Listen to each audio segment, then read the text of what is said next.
Hello friends, आज हम discuss करेंगे 6 फरवरी 2021 से रिलेटेड टॉप 10 करंट अफेयर्स। तो चलिए देखते हैं आज का पहला क्वेश्चन। हाल ही में रेडमी इंडिया के नए ब्रांड एम्बेसडर कौन बने हैं? तो सोनू सूद यह रेडमी इंडिया के नए ब्रांड एम्बेसडर बने हैं। हाल ही में जायद पुरस्कार से किन्हें सम्मानित किया गया है? तो एंटोनियो गुटरोस और लतीफ़ा इब्न जियातिन, इन दोनों को ही जायद पुरस्कार से सम्मानित किया गया है। संयुक्त राष्ट्र के नवे महासचिव एंटोनियो गुटरेस और इमाद संगठन की संस्थापिका लतीफ़ा इब्न जियातिन को जायद पुरस्कार से सम्मानित किया गया है।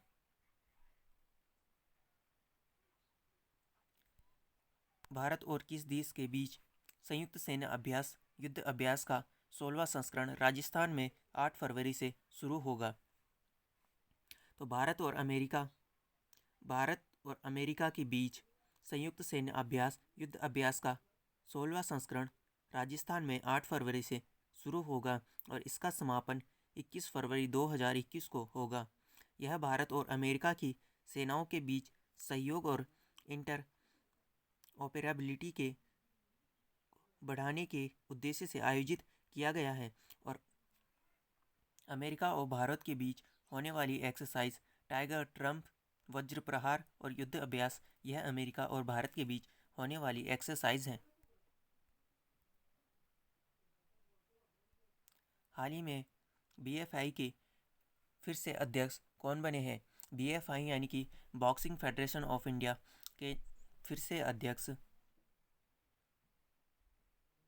अजय सिंह, यह अभी बीएफआई के फिर से अध्यक्ष बने हैं। बीएफआई यानी कि बॉक्सिंग फेडरेशन ऑफ इंडिया भारतीय मुक्केबाजी महासंघ।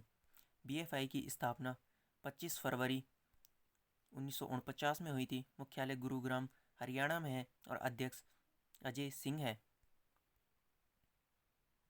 हाल ही में किस देश ने हांगकांग के निवासियों को अपने देश में निवास करने और नागरिकता प्रदान करने हेतु एक विशेष प्रकार का वीज़ा शुरू किया है?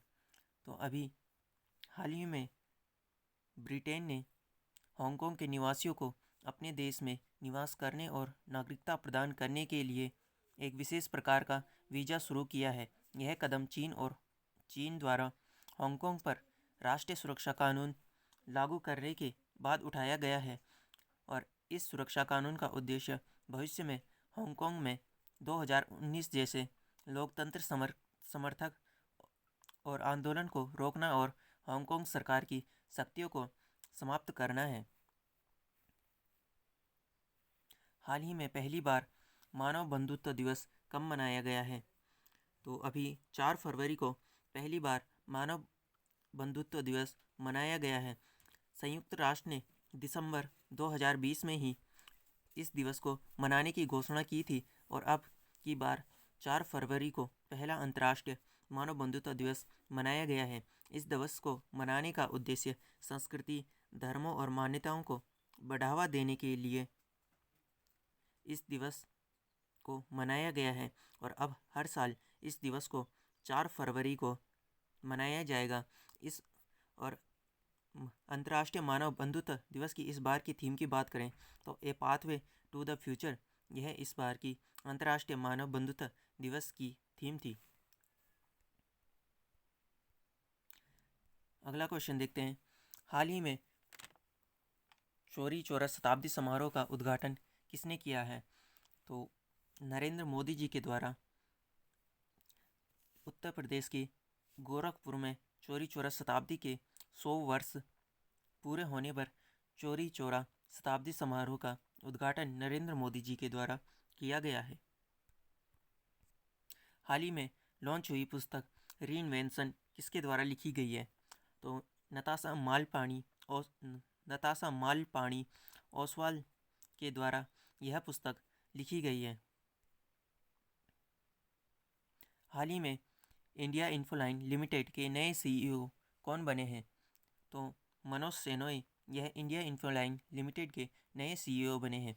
इंडिया इन्फोलाइन लिमिटेड की बात करें तो स्थापना 1995 में हुई थी। मुख्यालय मुंबई में है। अध्यक्ष निर्मला जैन है और एमडी आर वेंकट रमन है और सीईओ मनोज सेनोय अभी नियुक्त हुए हैं। भारत का पहला एम्प्यूटी क्लिनिक कहाँ लॉन्च किया जाएगा? तो चंडीगढ़ में ही भारत का पहला एम्प्यूटी क्लिनिक लॉन्च किया जाएगा। एम्प्यूटी क्लिनिक, अगर किसी व्यक्ति का कोई अंग खराब हो जाता है तो उसे काटने के लिए एम्प्यूटी क्लिनिक चंडीगढ़ में खोला गया है। चंडीगढ़ में भारत का पहला डॉग पार्क भी खोला गया है। और चंडीगढ़ की बात करें तो चंडीगढ़ पंजाब की राजधानी है, और पंजाब की राजधानी है तो पंजाब के मुख्यमंत्री कैप्टन अमरिंदर सिंह है और राज्यपाल बीपी सिंह बदनौर है। और पंजाब की बात करें तो पंजाब राज्य की सरकार ने ही किसान आंदोलन में मारे गए किसानों के परिवार से एक सदस्य को सरकारी नौकरी देने की घोषणा की थी। और जलियांवाला बाग शताब्दी स्मारक पार्क की आधारशिला भी पंजाब के अमृतसर में रखी गई है। तो फ्रेंड्स, आज के लिए इतना ही। अगर वीडियो अच्छी लगी हो तो वीडियो को लाइक, शेयर एंड चैनल को सब्सक्राइब जरूर कीजिएगा। धन्यवाद।